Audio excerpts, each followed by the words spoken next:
પરસેવે રેબઝેબ થવા રહેજો તૈયાર 8 થી તાપમાનનો પારો વધશે 3 થી 5 ડિગ્રી કેટલાક જિલ્લામાં 40 ડિગ્રીથી ઉપર જઈ શકે છે તાપમાન 9 અને 10મી માર્ચના દરિયાકાંઠા વિસ્તારમાં પડશે ભારે ગરમી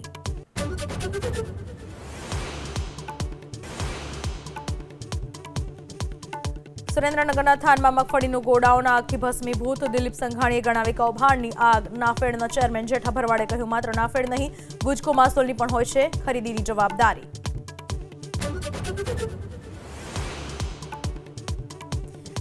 અમદાવાદના બોપલ ઘુમાના રહીશો માટે સારા સમાચાર હવે મહાનગરપાલિકા આપશે નર્મદાનું પાણી ઓડા પાસેથી કામગીરી પોતાના હસ્તક લઈ લીધી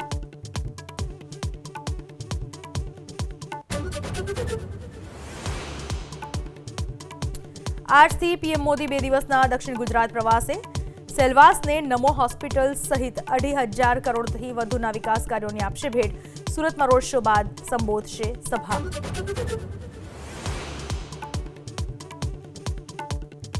મિશન 2027ની તૈયારીઓને મજબૂત કરવા આજથી રાહુલ ગાંધી 2 દિવસના ગુજરાત પ્રવાસે પ્રદેશ કાર્યાલયમાં દિવસભર ચાલશે બેઠકોનો દોર આવતીકાલે કાર્યકરો સાથે કરશે સંવાદ